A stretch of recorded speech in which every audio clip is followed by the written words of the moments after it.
Good morning. Today we are doing Paul Hewitt's Conceptual Physics, Chapter 26 on sound. So if you remember from last lecture, we talked about how sound is actually compressions in the medium, and in this usually air, propagated forward like these waves, longitudinal waves of air compression.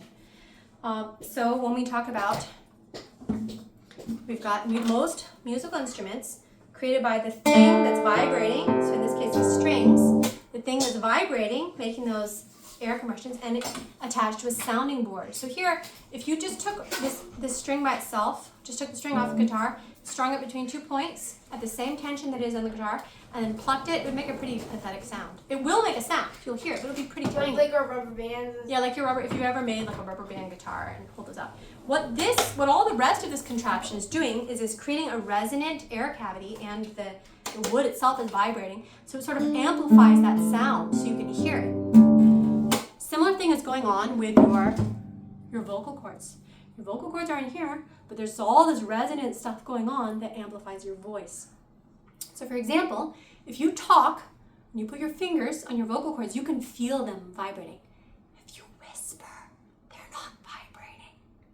They're vibrating a little bit. But if you whisper, they're vibrating a little bit, but not enough that you can really, like your fingers won't tremble. They are still vibrating. You do still hear sound, but that's why it's so much more silent, so much more quiet.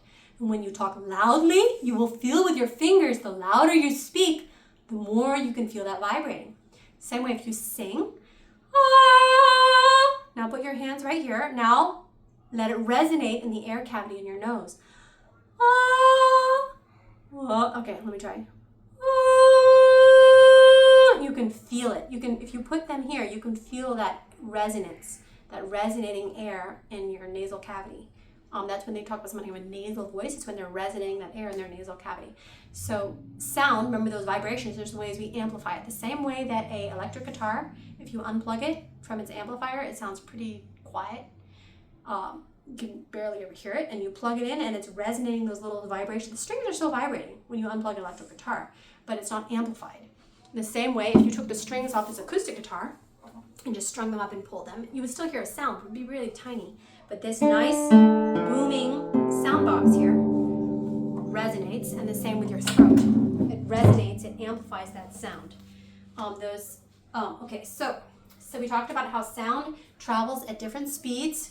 I think we covered a lot of this in the last lecture, so I encourage you to look at that if you want to know more about this on chapter 25, what we just did with vibrations and waves. So sound travels at different speeds through different mediums. So in steel, it travels 16 times or 15 or 16 times as fast as it travels in our normal air. If you do it in water, it travels 4 times as fast in water.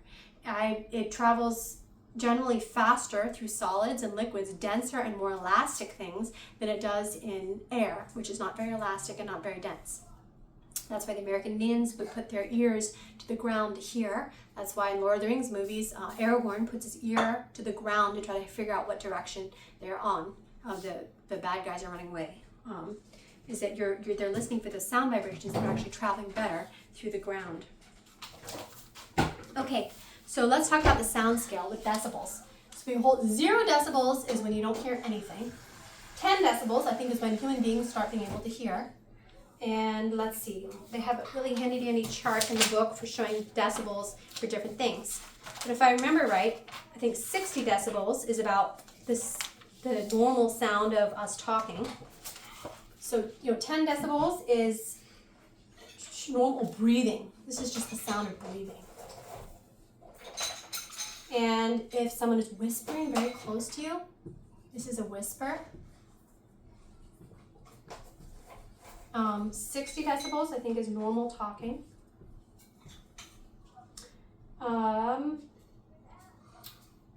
70 decibels, they say it's like the street, loud, noisy street.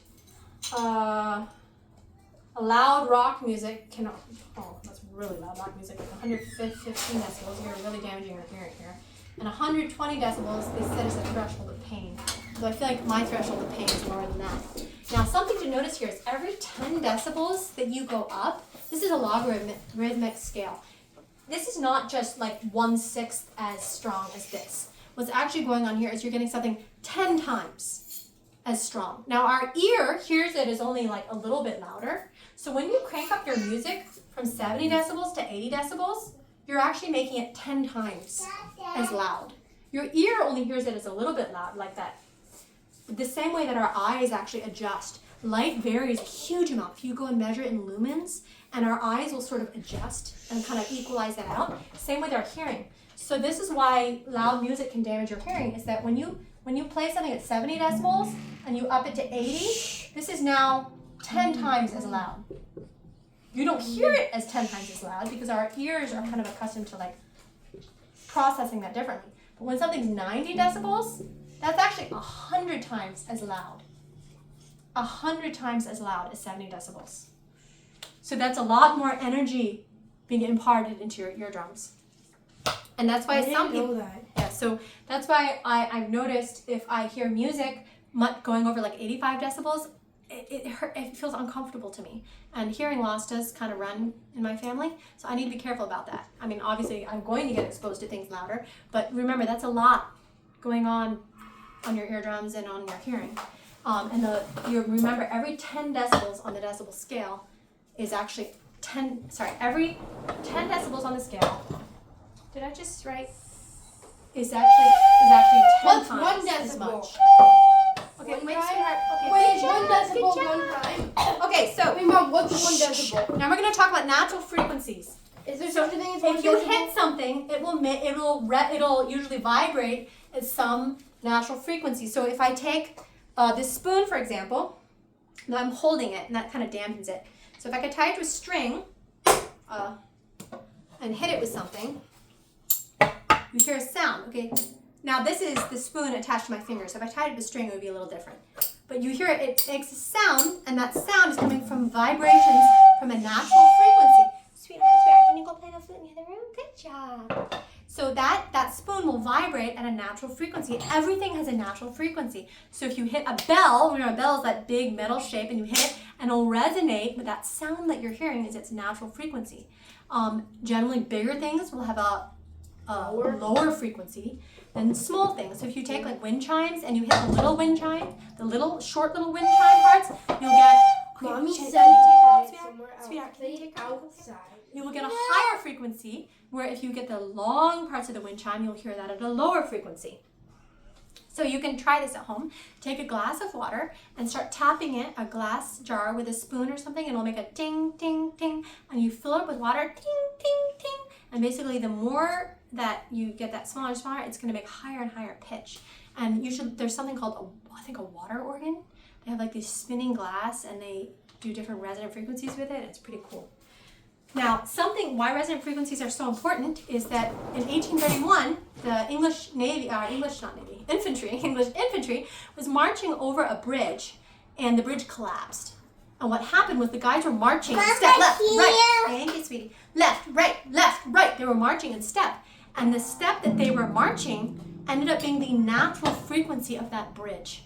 And so that bridge started vibrating. So what happens when you are making someone go with its natural frequency? What happens? Did they die? I don't know. What happens is that you are doing constructive interference. When you are reinforcing something at its natural frequency, those vibrations get bigger and bigger until the bridge tore itself apart and collapsed.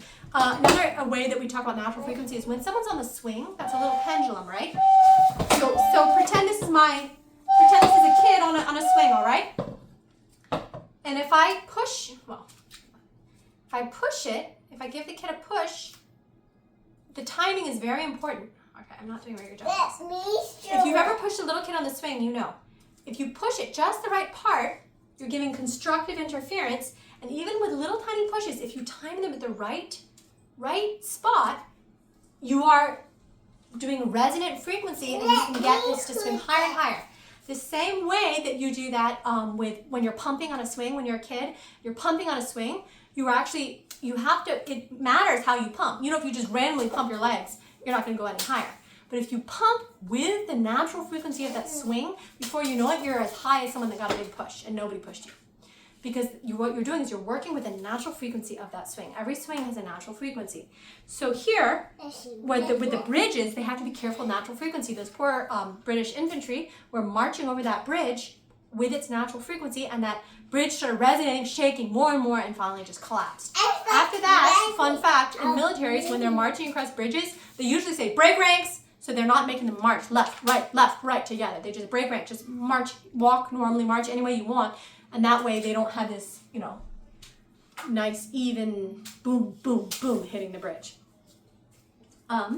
Another situation is in the ill-fated Ares rocket that I think was never built, if I'm remembering right. I spoke with an engineer who was working on the Ares rocket, and he said one of the problems was when they finished creating the craft or the model, you know, doing all the modeling, they figured out that its natural frequency of this rocket was one of the, I can't remember which Ares rocket it was one of their plans that they had at the time. They didn't actually build it, I think. Turned out to be the natural frequency of the human body. And you can imagine how you don't want to go to space in a craft whose natural frequency is the same as the natural frequency. You can imagine. Yeah. Okay, so natural frequencies. Oh, another thing is the ill-fated 1940. There was a bridge, the Tacoma Narrows Bridge, was only 4 months old, and it broke apart just from the wind because the wind was blowing it, and it started hitting its natural frequency, and the wind was resonating with its natural frequency, and it just tore itself apart. So not marching guys that time it was the wind. But that's why resonant frequencies, natural frequencies, really matter. Are dangerous? Especially if you are building anything. If you're an engineer, you need to pay attention to the natural frequencies, like that NASA rocket where they didn't pay attention until they were modeling, and they figured, oh wait, we built this, our plans are to the natural frequency of the human body. We need to change our plans. It's a good thing they figured that out before they built the whole thing and put astronauts on. Okay, so we talked a little bit about canceling. You know, this is reinforcing, and we talked about how you can have waves canceling each other.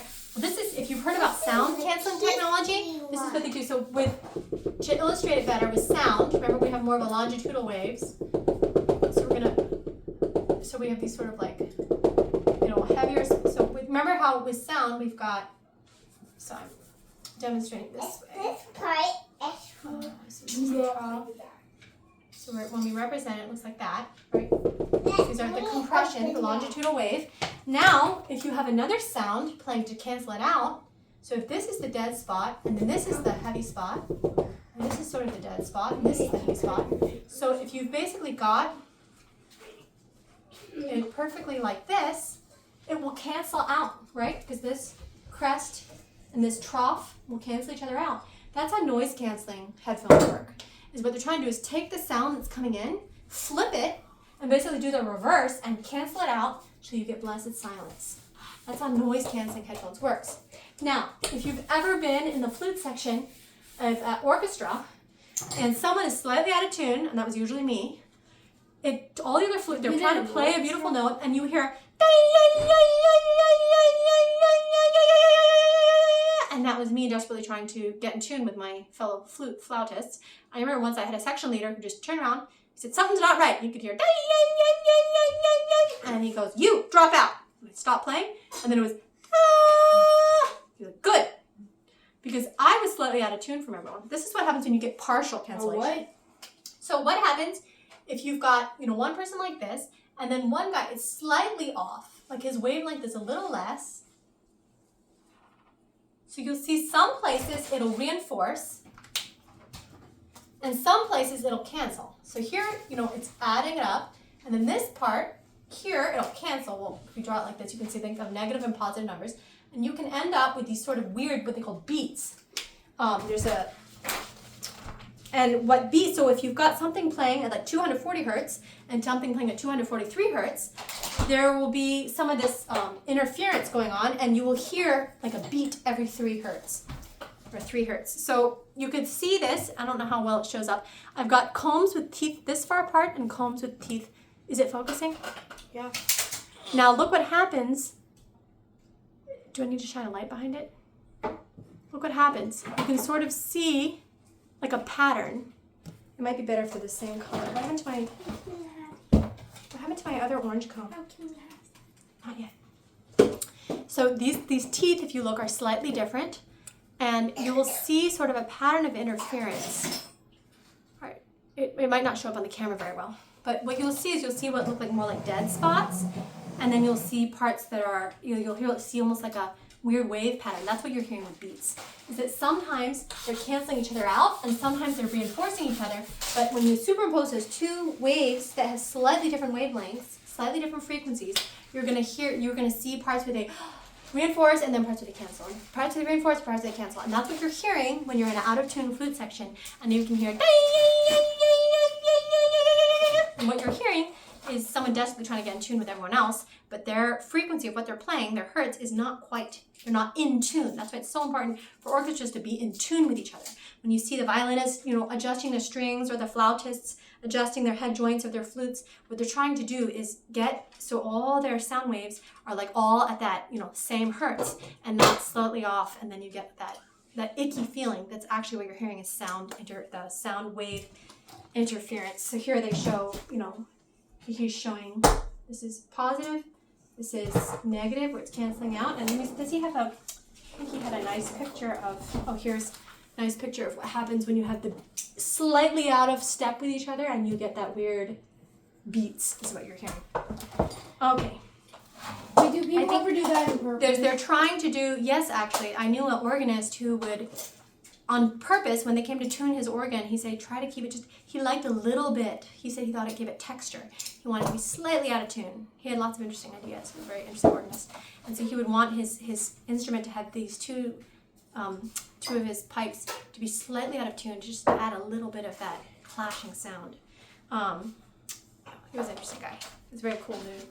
But noise cancellation, you can see that people are really working on that, especially with like noise pollution and all. They're trying to find ways to cancel out that noise using what we showed. Noise, but it's too noisy. It can damage your hearing. So like like an anti-device that would like basically cancel out the sound of a jackhammer. So there was a good bit about that in there. Okay, thank you.